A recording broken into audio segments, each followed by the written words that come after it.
नमस्कार दोस्तों, ASB news India के डिजिटल पैनल आपके अपने Facebook page, YouTube channel Amrish Baliyan पर आप सबका हार्दिक स्वागत है, अभिनंदन है।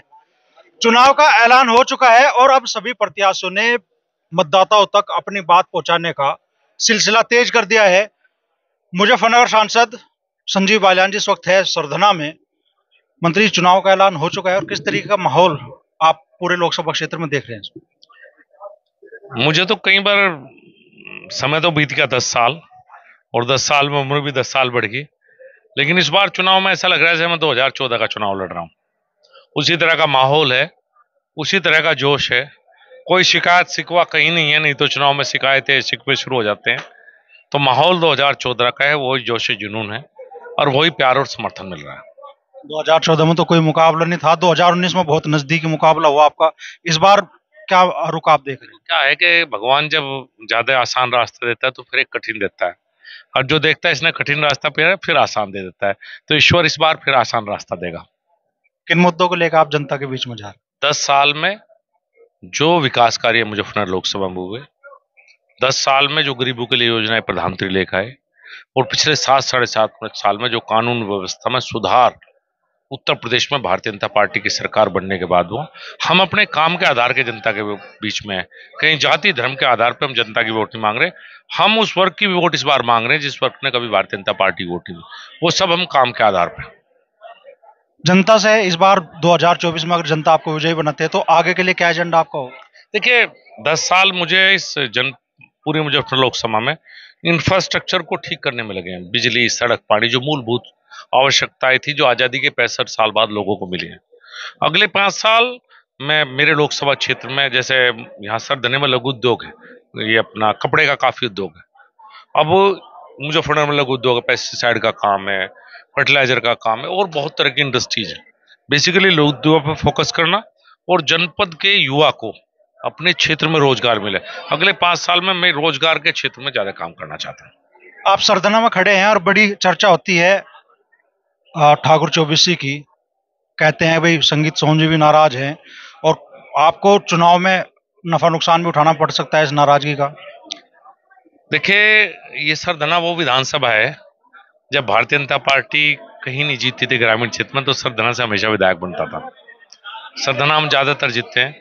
ये भारतीय जनता पार्टी को प्यार करने वाले लोग हैं, और मैं भारतीय जनता पार्टी का उम्मीदवार हूं।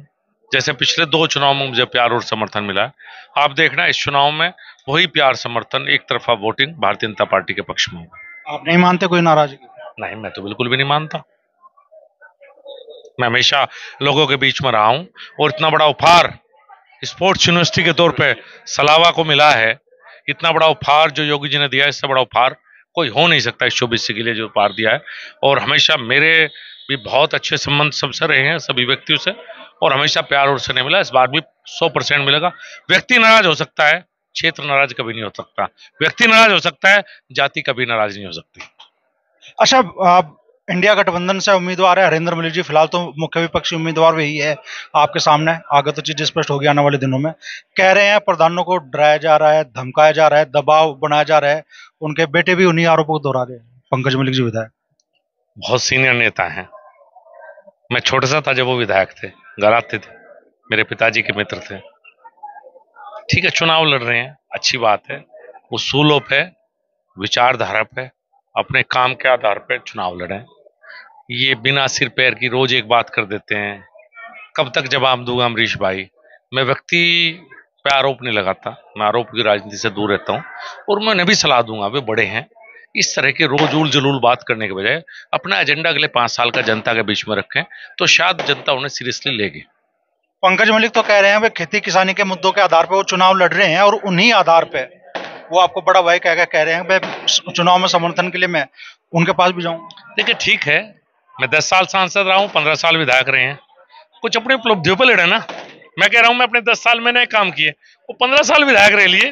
15 साल में जो उन्होंने उपलब्धि, बड़े बड़े जो काम किए हैं अपने विधानसभा क्षेत्र में, उस एजेंडे को लेकर मेरे छोटे भाई जनता के पास जाएंगे तो जनता ज्यादा आशीर्वाद देगी। मैं तो उनकी बुराई करके नहीं जा रहा, मैं ना तो मलिक साहब की बुराई करके जा रहा हूँ, ना मैं छोटे भाई पंकज मलिक के जा रहा हूँ। मैं अपने काम के आधार पर जनता के बीच में जा रहा हूँ। वो भी लंबे समय, 20 साल वो विधायक रहे हैं, 15 साल वो विधायक रहे हैं। एक ही परिवार में सारे पद लेने हैं, दे दो, अब अपनी उपलब्धि बताएं लोगों को, उपलब्धि के आधार पर काम करें। तो मान रहे हैं कि भाई जनता के आशीर्वाद से इस बार भी बेड़ा पार है। देखिए, अब जनता परिवारवाद को पसंद नहीं करती। एक ही पद, सारे पद एक ही परिवार में क्या करना, जो एक पहले से बड़ा पद है उसके अनुरूप अच्छे काम करें। सारे पद लेके क्या करें, किसी दूसरे को भी ले लें दो एक आधा। तो बड़ी बात मंत्री जी कह रहे हैं कि भाई परिवारवाद की राजनीति खत्म करें, और वो कह रहे हैं कि भाई पंकज मलिक विधायक हैं, अपने काम को लेके अपनी उपलब्धियों का आधार बनाकर वो जनता के बीच में जाए।